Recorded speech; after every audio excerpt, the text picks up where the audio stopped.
એક સમાજ શક્તિ પ્રદર્શન કરી રહ્યો છે અને બીજો એક સમાજ જે છે એ મોટું આંદોલન કરી ચૂક્યો છે અને એ સમાજના જે આંદોલન કરનારા નેતાઓ છે એ આજે રાજકારણમાં ઘણી બધી પાર્ટીઓની અંદર ગોઠવાઈ બી ગયા છે, ખાસ કરીને ભાજપ અને આમ આદમી પાર્ટીમાં. નમસ્કાર.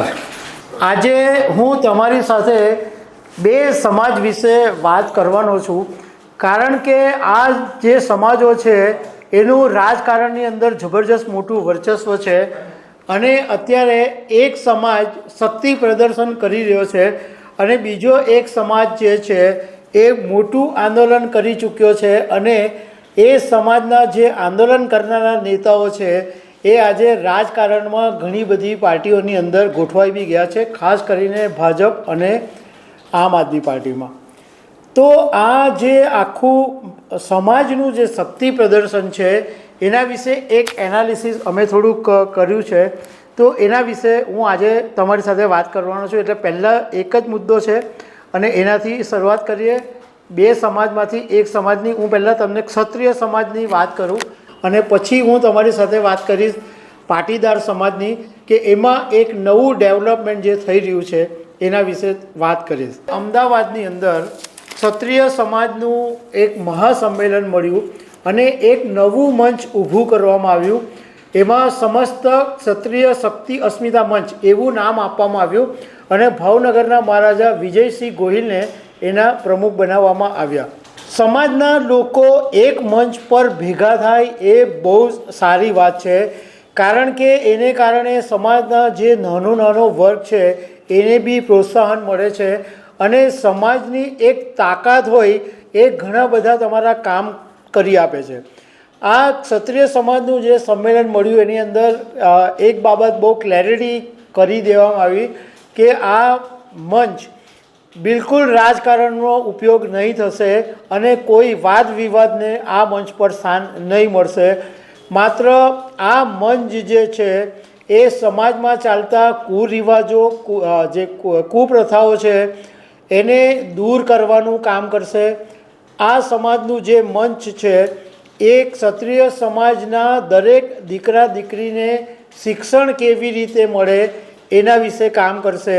આ મંચ દરેક ક્ષત્રિય સમાજનો માણસ બિઝનેસ વ્યવસાયમાં કેવી રીતના આગળ વધે એના માટે કામ કરશે અને ઓવરઓલ ક્ષત્રિય સમાજ કઈ રીતે આગળ આવે એ રણનીતિ નક્કી કરવા માટેનું આ પ્લેટફોર્મ છે. આની અંદર બે નાનકડી બાબતો ધ્યાન પર આવી કે એક તો ક્ષત્રિય સમાજના જે નેતા છે પદ્મિનીબેન વાળા, એમને સ્ટેજ પર સ્થાન નહીં આપવામાં આવ્યું તો એમણે એક બબાલ ઊભી કરી. અને બીજું કે ભાજપ કોંગ્રેસના જે મોટા નેતાઓને આમંત્રણ આપવામાં આવેલું એમાંથી કોઈ હાજર નહોતું રહ્યું. ભાજપમાંથી ભૂપેન્દ્ર ચુડાસમા, પ્રદીપસિંહ જાડેજા, પ્રદીપસિંહ વાઘેલા, કિરીટસિંહ રાણા, બળવંતસિંહ અને કોંગ્રેસમાંથી શક્તિસિંહ ગોહિલ, આ બધા કોઈ હાજર નહીં રહ્યા. આ ક્ષત્રિય સમાજે 2024ની લોકસભાની ચૂંટણીમાં જ્યારે પરસોત્તમ રૂપાલાએ નિવેદન આપેલું એ પછી આખો ક્ષત્રિય સમાજ ભેગો થયો હતો અને એના રાજ્યભરની અંદર પડઘા પડેલા હતા.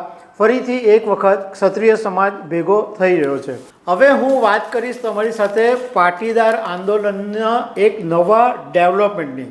પાટીદાર સમાજમાં પણ હવે કદાચ એક મોટો કાર્યક્રમ આગામી દિવસોમાં ગુજરાતમાં થવાનો છે અને ગુજરાતના પૂર્વ મુખ્યમંત્રી દિવંગત નેતા કેશુભાઈ પટેલની પુણ્યતિથિ આવી રહી છે, ત્યારે રાજકોટની અંદર એક મોટો કાર્યક્રમ આયોજિત કરવામાં આવી રહ્યો છે અને એના માટે એક નવું પ્લેટફોર્મ ઊભું કરવામાં આવી રહ્યું છે અને એને નામ આપવામાં આવ્યું છે આંતરરાષ્ટ્રીય કુર્મી સેના. હવે આ જે આંતરરાષ્ટ્રીય કુર્મી સેના છે એના જે બે લીડર છે, એક ચિરાગ પટેલ અને બીજા જિગીશાબેન પટેલ. આ ચિરાગ પટેલ છે એ પાટીદાર અનામત આંદોલન સાથે પણ જોડાયેલા હતા અને હાર્દિક પટેલના એકદમ ખાસ નજીકના સાથી કહેવાતા હતા. ચિરાગ પટેલ અને જિગીશા પટેલે એક ચેનલ છે નિર્ભય ન્યૂઝ, એમના પત્રકાર ગોપી મણિયાર ગાંગરને એક ઇન્ટરવ્યૂ આપ્યો અને એમાં ચિરાગ અને જિગીસા પટેલે જે વાત કરી છે એ હું તમારી સાથે શેર કરીશ. હવે ચિરાગ પટેલ અને જિગીસાએ એવું કીધું કે કેશુબાપાએ જે ગુજરાતમાં કામ કર્યું છે એ એમના કામને યાદ કરવા માટે અમે જ્યારે હવે એમની પુણ્યતિથિ ઓક્ટોબર મહિનામાં આવી રહી છે ત્યારે રાજકોટની અંદર અમે એક મોટો કાર્યક્રમ કરવા જઈ રહ્યા છે અને આંતરરાષ્ટ્રીય કુર્મી સેના એ નામ આપવામાં આવ્યું છે. નામ નવું છે પરંતુ વિચાર નવો નથી, કારણ કે કુર્મી પાટીદાર તરીકે ચીમનભાઈ પટેલ બી કામ કરી ચૂક્યા છે. ગોરધન ઝડફિયા પણ આ કુર્મી પાટીદાર નેતા તરીકે રહી ચૂક્યા છે. ચિરાગ પટેલે કીધું કે આમ જોઈએ તો પાટીદાર સમાજના જે સૌથી પહેલું નામ આવે સરદારભાઈ વલ્લભભાઈ પટેલનું, પરંતુ સરદાર વલ્લભભાઈ પટેલે માત્ર ગુજરાત માટે કામ નહોતું કર્યું, એમણે આખા દેશ માટે કામ કર્યું હતું. પરંતુ ગુજરાતની અંદર કેશુભાઈ પટેલ સિવાય કોઈ પણ એવો પાટીદાર મોટા નેતા નથી કે જેમણે રાજ્યો માટે બહુ કામ કર્યું હોય. એટલે અમે કેશુભાઈ પટેલને યાદ રાખીને એમણે કામ કરેલા છે એમને યાદ રાખીને અમે રાજકોટમાં કાર્યક્રમ કરવાના છે. ચિરાગ પટેલે એમ કીધું કે જે પ્રમાણે પાટીદાર અનામત આંદોલન થયું એમાં સમાજ વિખેરાયો, એમાં સમાજને ઘણો બધો લાભ બી મળ્યો.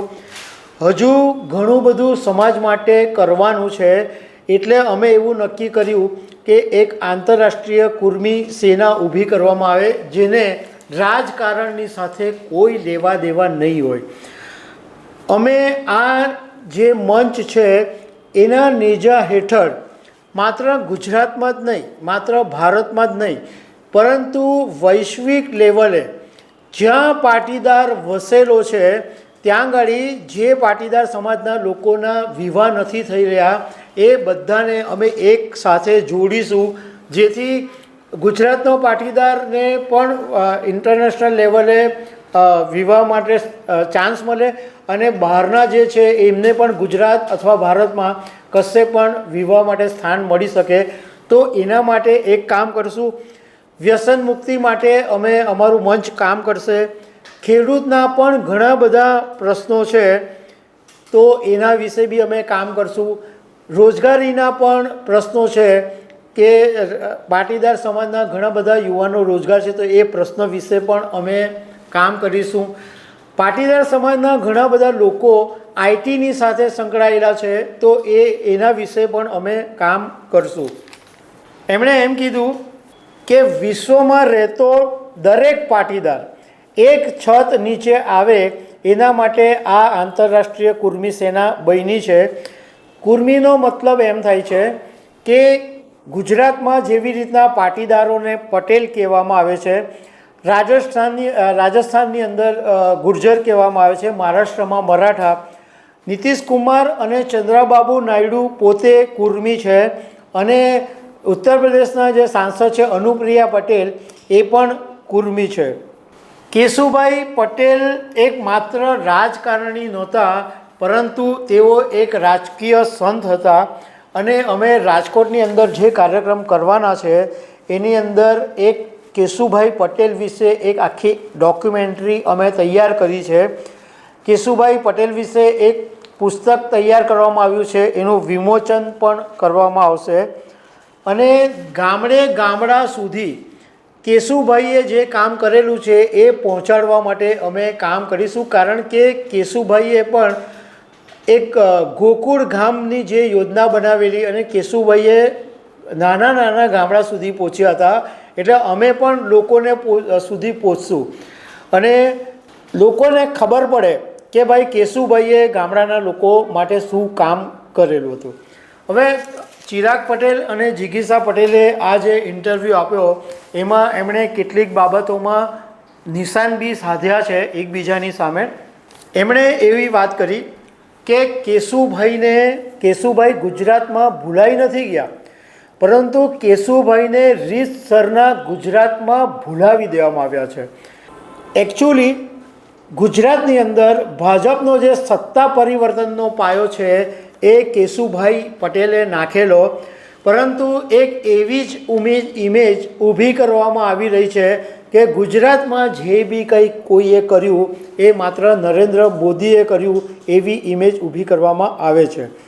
સાથે સાથે એક એવી પણ વાત કરવામાં આવી કે આજે ભાજપની અંદર એવી સ્થિતિ થઈ ગઈ છે કે કોઈ સમાજનું ચાલતું નથી, કારણ કે ઉપરથી બધું મેનેજ થાય છે। આ બધી વાત ચિરાગ પટેલ અને જિગીષા પટેલે ઇન્ટરવ્યૂમાં જે કરી છે એ હું તમારી સાથે શેર કરી રહ્યો છું કે ભાજપમાં કોઈ બીનું એટલે કોઈ સમાજનું નથી ચાલતું અને બધું જ ઉપરના જે નેતાઓ છે એ મેનેજ કરી રહ્યા છે। કેશુભાઈને લીધે અમે ભાજપની સાથે છીએ, બાકી અમે ભાજપની સાથે નહીં હતે એવી પણ એમણે વાત કરી। તો એમણે ઘણી બધી એવી વાતો પણ કરી છે, પણ મૂળ વાત એ છે કે કેશુભાઈ પટેલ એક પાવરફુલ નેતા પાટીદાર સમાજના હતા અને હજુ બી છે। કેટલાક ઘણા બધા લોકો એમને હજુ યાદ કરે છે, પરંતુ એમને જે ખરેખર જે રીતના યાદ કરવા જોઈએ, ચિરાગ પટેલે એમ કીધું કે કોઈ જગ્યાએ કેશુભાઈ પટેલની પ્રતિમા પણ નથી, કોઈ જગ્યાએ ઇવન જે ગાંધીનગરની અંદર ભાજપનું કાર્યાલય છે ત્યાં પણ કેશુભાઈની તસવીર નથી। કેશુભાઈને કોઈ રીતના યાદ જ નથી કરવામાં આવતા। તો હવે કેશુભાઈ કોઈ સંજોગોમાં નહીં ભૂલાય અને કેશુભાઈને યુવાન પણ યાદ કરે અને ગામડાના લોકો પણ યાદ કરે, એના માટેનો હવે તખ્તો તૈયાર થઈ રહ્યો છે। અને ઓક્ટોબરની અંદર જેમ અત્યારે ક્ષત્રિય સમાજે શક્તિ પ્રદર્શન કર્યું એવું પાટીદાર સમાજનું એક મોટું શક્તિ પ્રદર્શન આપણને જોવા મળી શકે છે। તો દર્શક મિત્રો, આવી અનેક વાતો સાથે અમે તમને મળતા રહીશું। Thank you very much.